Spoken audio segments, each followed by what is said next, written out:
Hi students, good morning. ఈరోజు permutations and combinations అనే chapter start చేద్దాం. దీనికన్నా ఒక చిన్న మాట ఏంటంటే, ముందు థియరీ ఆఫ్ ఈక్వేషన్స్ చెప్పాను కదండి. అందులో లాస్ట్ పార్ట్ 4 పార్ట్ 5 ఉన్నాయి కదా, అవి ఓన్లీ టిఎస్ వాళ్ళకి మాత్రమే. ఏపీ వాళ్ళకి ఆ 2 పార్ట్స్ కూడా సిలబస్ నుంచి డిలీట్ చేశారు. అంటే రెసిప్రోకల్ ఈక్వేషన్స్ అని, నెక్స్ట్ స్క్వేర్స్ అని, నెక్స్ట్ 2 times 3 times అవన్నీ కూడా ఏపీ వాళ్ళకి లేవండి. కేవలం టిఎస్ వాళ్ళకే. అది ఒకసారి అబ్జర్వ్ చేయండి, ఈ సిలబస్ లో లేవు. సరే, అంటే మనం లాస్ట్ 2 parts ప్రిపేర్ అవ్వకుండా లాస్ట్ 4 part లో మాత్రం ఒక సమ్ ఉంటుంది. A B C D find the values of A B C D 1 2 3 4 are roots అని. ఆ క్వశ్చన్ నెంబర్ చూసుకోండి. ఆ ఒక్క క్వశ్చన్ మాత్రం ఏపీ వాళ్ళకి ఉంది. సరే, ఇకపోతే పెర్మిటేషన్స్ అండ్ కాంబినేషన్స్. ఏపీ వాళ్ళకి ఈ చాప్టర్ నుంచి 3 2 మార్క్స్ వస్తాయండి. టిఎస్ వాళ్ళకి 2 2 మార్క్సే వస్తాయండి. ఎందుకంటే ఏపీ వాళ్ళకి బైనామియల్ థియరం అనే చాప్టర్ కంప్లీట్ గా డిలీట్ చేశారు కాబట్టి ఈ చాప్టర్ వెయిటేజ్ పెంచారు. 2 2 మార్క్సే ఇంతకు ముందు వరకు కూడా. కానీ ఈ ఇయర్ మనకి ఈ కోవిడ్ గురించి సిలబస్ తగ్గించారు కాబట్టి బైనామియల్ థియరం తీసివేశారు కాబట్టి అందులో ఉన్న 2 మార్క్స్ వెయిటేజ్ కాస్త ఈ చాప్టర్ కి ఇచ్చారండి.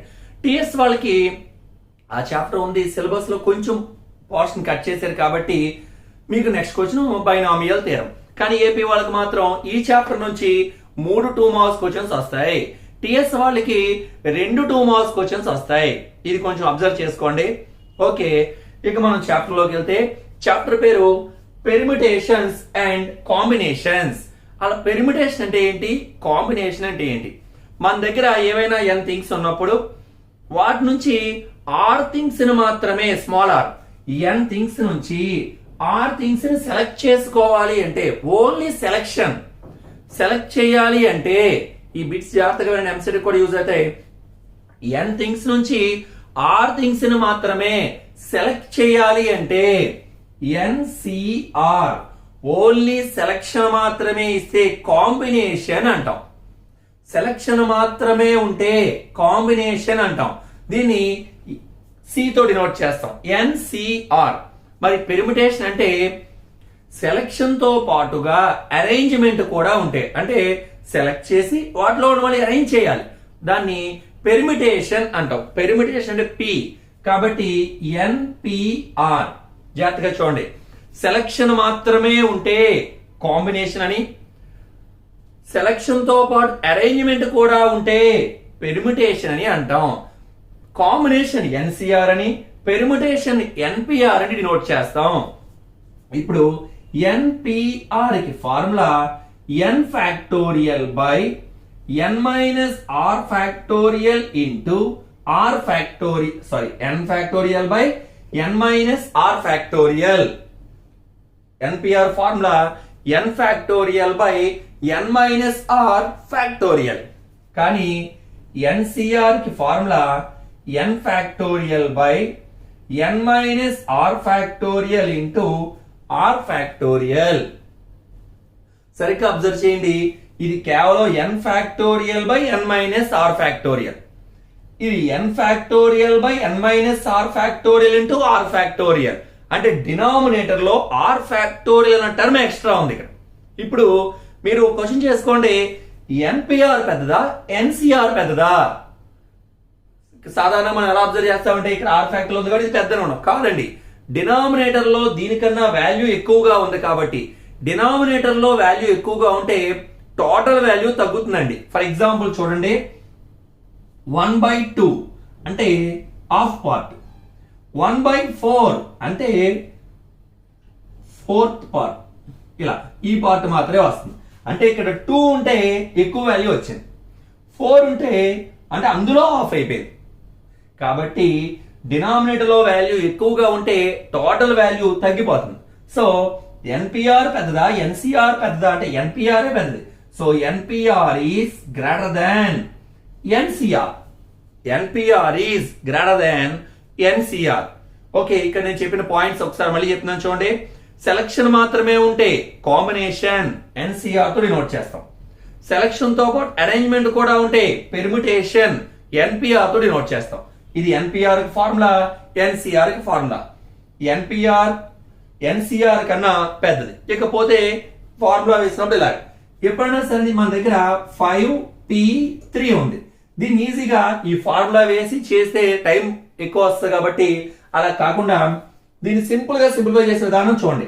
5 ని 3 నెంబర్స్ వెనక్కి వెళ్తే సరిపోతుంది. అంటే 5 into 4 into 3 మీరు ఫార్ములా వేసిన అదే వస్తుంది. 5 4s are 20, 23s are 20 into 3 60. అలాగే అది చూద్దాం ఒకసారి. ఫార్ములా ప్రకారం 5p3 అంటే ఈ ఫార్ములా వేయాలి. 5 factorial by 5 minus 3 factorial. 5 factorial by 5 minus 3 factorial. 5 factorial అంటే 5 into 4 into 3 into 2 into 1. 5 minus 3 అంటే 2 factorial. 2 into 1. 2 1 1 2 2 cancel. So 5 into 4 into 3. So ఇలా ఉన్నప్పుడు ఎప్పుడైనా సరే ఈ ఫార్ములా డైరెక్ట్ గా వేయకుండా డైరెక్ట్ గా 5 స్టార్ట్ చేసి 3 ఉంది కాబట్టి 3 నెంబర్స్ వెనక్కి వెళ్ళాలి. 3 వచ్చే వరకు అర్థం కాదు. ఇక్కడ 5p4 ఉంది. 5 into 4 into 3 into 2 4 digits back వెళ్ళాం. 4 ఉంది కాబట్టి 4 డిజిట్స్ బ్యాక్ వెళ్ళాం. సో ఆ విధంగా వేసుకుని సింప్లిఫై చేయడం ద్వారా మనం ఇది చేయవచ్చు. ఓకే, సమ్ లోకి వెళ్తే సమ్ చూడండి సరే. First sum if np3 equal to 1320 then find n. ఇది 2 టైమ్స్ అడిగారు పబ్లిక్ ఎగ్జామ్స్ లో. చూడండి ఇందులో ప్రతి సమ్ జాగ్రత్తగా చూసుకోవాలి. ఇందులో కాస్త సమ్స్ కూడా ఎక్కువే వస్తాయి. పైగా ఏపీ వాళ్ళకి 3 సమ్స్, టిఎస్ వాళ్ళకి 2 సమ్స్ కాబట్టి ఒక సమ్ వచ్చి మనం 12 సమ్స్ వేసుకున్నా అంటే ఒక క్వశ్చన్ కావడం కోసం 12 సమ్స్ 10 సమ్స్ అట్లీస్ట్ 8 సమ్స్ చేసుకున్న 24-25 సమ్స్ ఈజీగా వస్తాయి. కాబట్టి జాగ్రత్తగా చూడండి. ఇవి చేసుకున్నారంటే ఏపీ వాళ్ళకి 3 2 మార్క్ సమ్స్ కవర్ అవుతాయండి. టిఎస్ వాళ్ళకి ఖచ్చితంగా 2 2 మార్క్ సమ్స్ కవర్ అవుతాయి. సరే సమ్ లోకి వెళ్తే np3 equal to 1320 find n. Given np3 equal to 1320 అంటే 3 నెంబర్స్ యొక్క మల్టిపుల్ గా రాసుకోగలరు. 3 ఉంది కాబట్టి. So np3 equal to 132 into 10. ఇక్కడ 0 ఉంది కాబట్టి ఇంటూ 10 అని రాశాను. 132 into 10 1320. So that implies np3 equal to 132 ని 12 into 11. 12 11s are 132. 12 into 11 into 10. That implies np3 is equal to సరిగ్గా ఇంతకు ముందు లాస్ట్ లో చెప్పిన పాయింట్ 12 స్టార్ట్ చేసి 3 నెంబర్స్ వెనక్కి వెళ్ళాం. 12 into 11 into 10 ఏం రాయొచ్చండి 12p3. So np3 equal to 12p3 కాబట్టి n is equal to 12. That implies n is equal to 12. కాబట్టి find the value of n అన్నారు. So n is equal to 12. Next sum చూడండి. If np4 equal to 1680 then find n. ఇక్కడ సరిగ్గా observe చేయండి. ఇందాక 3 ఉంది కాబట్టి 3 నెంబర్స్ యొక్క మల్టిపుల్స్ వరుసగా ఉన్న 3 నెంబర్స్ యొక్క మల్టిపుల్స్ గా రాసాం. కానీ ఇక్కడ 4 ఉంది కాబట్టి 4 నెంబర్స్ యొక్క మల్టిపుల్స్ గా రాయాలి. సరే చూద్దాం ఒకసారి. ఈ రాయడం మీకు తెలిస్తే ఉన్నాయి 3 లెక్కలే. జాగ్రత్తగా చేసుకుంటే ఇవే రిపీట్ అవుతూ ఉంటాయి. ఇది ఏకంగా 4 టైమ్స్ అడిగారండి. np4 is equal to 1680.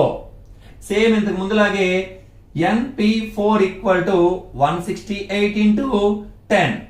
ఒకసారి 168 ఎలా రాయొచ్చో చూద్దాం. 168 ని 4 table 4 4s are 16, 4 2s are 8, 2 table 2 2s are 4, 2 1s are so 7 3s are.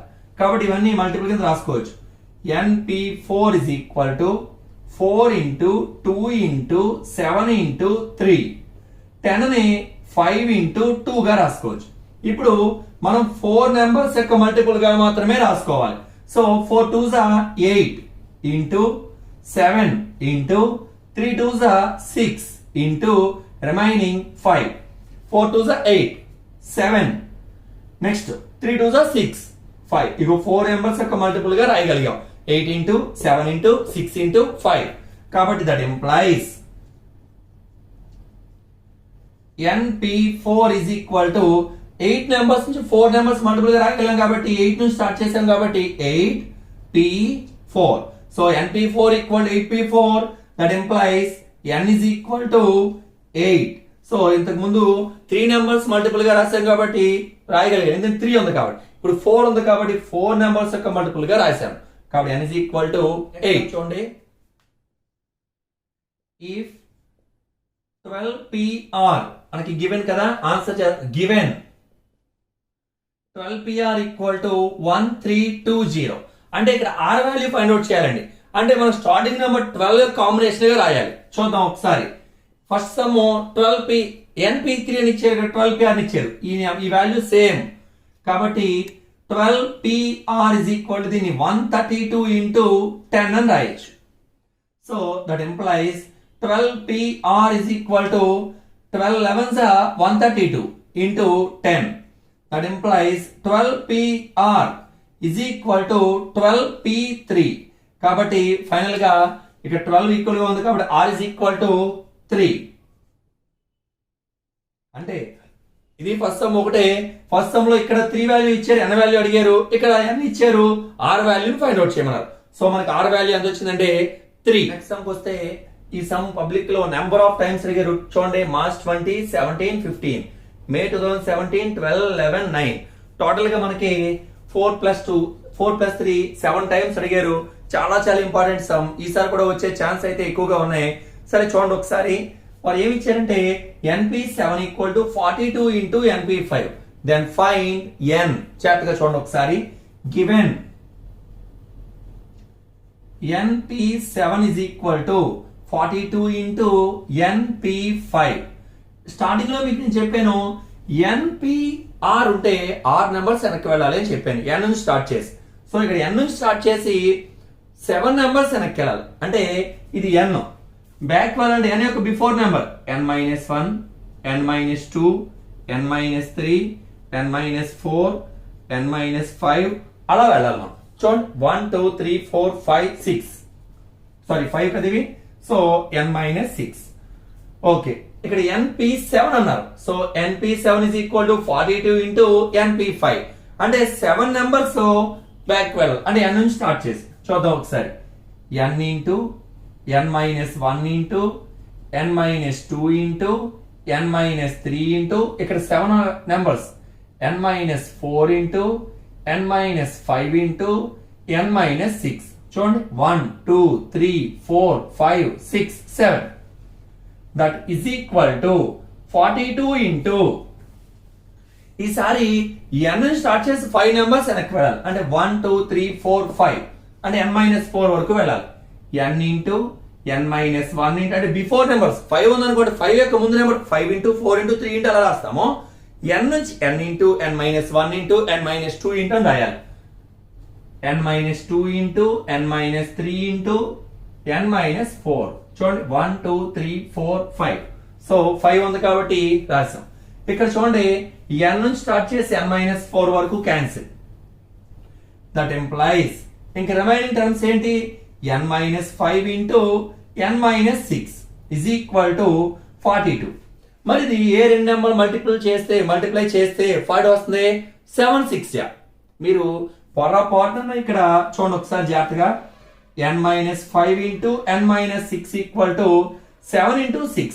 మీరు పొరపాటున 6 into 7 రాస్తే ఆన్సర్ పోతుందండి. జాగ్రత్తగా చూసుకోండి. ఎందుకని ఫస్ట్ నెంబర్ ఈక్వల్ చేసుకుంటాం, సెకండ్ నెంబర్ ఈక్వల్ చేస్తాం.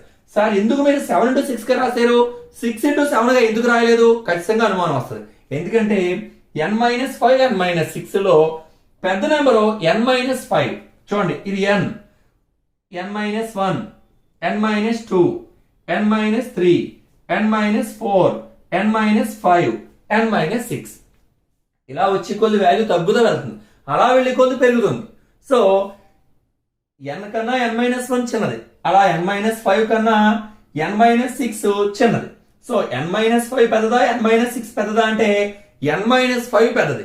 సో పెద్ద నెంబర్ ఇంటూ చిన్న నెంబర్ ఉంది కాబట్టి 7 into 6 గా రాసుకోవాలి. ఇంట్లో బిగ్ నెంబర్ 7 కాబట్టి. సో ఆ ఒక్క పాయింట్ జాగ్రత్తగా అబ్జర్వ్ చేయండి. సరిపోతుంది. మీరు 6 into 7 రాస్తే ఇంకా ఆన్సర్ రాదు. సో ఇప్పుడు ఈ ఫస్ట్ ఎలిమెంట్ కానీ సెకండ్ ఎలిమెంట్ కానీ ఈక్వల్ చేసుకోండి, ఏదన్నా మీ ఇష్టం. So n-5 is equal to 7 or n-6 equal to 6. Okay, అదే మీరు రివర్స్ రాసుకుంటే ఆన్సర్ వాల్యూ చేంజ్ అవుతుంది. కాబట్టి n is equal to 7 plus 5 That implies n is equal to 12. So find the value of n అన్నారు, n is equal to 12. Next sum చూడండి. If n plus 1 p5 is 2, n p5 is equal to 3 is to 2, then find n. Okay, solution. Given n plus 1 p5 is 2, n p5 is equal to 3 is to 2. That implies, for example, a is to b అంటే meaning ఏంటి, ratio కాబట్టి a by b అని అంటాం. ఇక్కడ దీని ఏమైనా రాయించండి, n plus 1 p5 by n p5 is equal to 3 by 2. Cross multiply చేస్తే 2 ఏమో n plus 1 p5 మల్టిప్లై చేస్తుంది, 3 ఏమో n p5 మల్టిప్లై చేస్తుంది. So that implies 2 into n plus 1 p5 is equal to 3 into n p5. That implies n plus 1 నుంచి start చేసి 5 numbers వెనక్కి వెళ్ళాలి. అంటే ఇది n plus 1, దాని before number n minus 1, n minus 2, n minus 3 అలా వెళ్ళాలి. సరే, n plus 1 నుంచి 5 నెంబర్స్ అంటే 1 2 3 4 5 ఇక్కడ వరకు రాయాలి. సో n plus 1 p5 అంటే n plus 1 into n into n minus 1 into n minus 2 into n minus 3.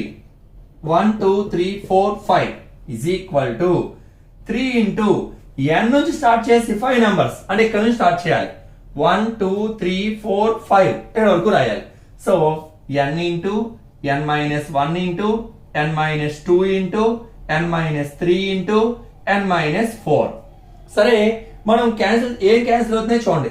n నుంచి n minus 3 వరకు, n నుంచి n minus 3 వరకు cancel. That implies 2 into n plus 1 is equal to 3 into n minus 4. That implies 2 తో multiply చేయండి. 2n plus 2 equal to 3n minus 12. That implies ఈ 2n ఇటు minus 12 ఇటు 2 plus 12 equal to 3n minus 2n. That implies 3n minus 2n, n is equal to 12 plus 2 14. So మనకి n value ఎంత వచ్చిందంటే 14. Good morning. నేను మీకు అన్ని కూడా ప్లేలిస్ట్ లో వరుసగా మ్యాట్రిక్స్ సంబంధించినవి ఏ చాప్టర్ ఆ చాప్టర్ సంబంధించి ఫస్ట్ ఇయర్ సెకండ్ ఇయర్ అన్ని కూడా అప్లోడ్ చేస్తాను.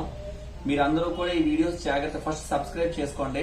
సబ్స్క్రైబ్ చేయడం ద్వారా మీకు వరుసగా సీక్వెన్స్ లో అన్ని కనిపిస్తాయి. ప్లేలిస్ట్ లో topic wise 1A 1B 2A 2B అని క్లియర్ గా సెపరేట్ చేసి పెడతాను. ప్లేలిస్ట్ లోకి వెళ్ళి చూస్తే అవన్నీ మీకు కనిపించాలంటే అందరూ ఖచ్చితంగా సబ్స్క్రైబ్ చేయండి. సబ్స్క్రైబ్ చేయడం మర్చిపోకండి. Okay, thank you.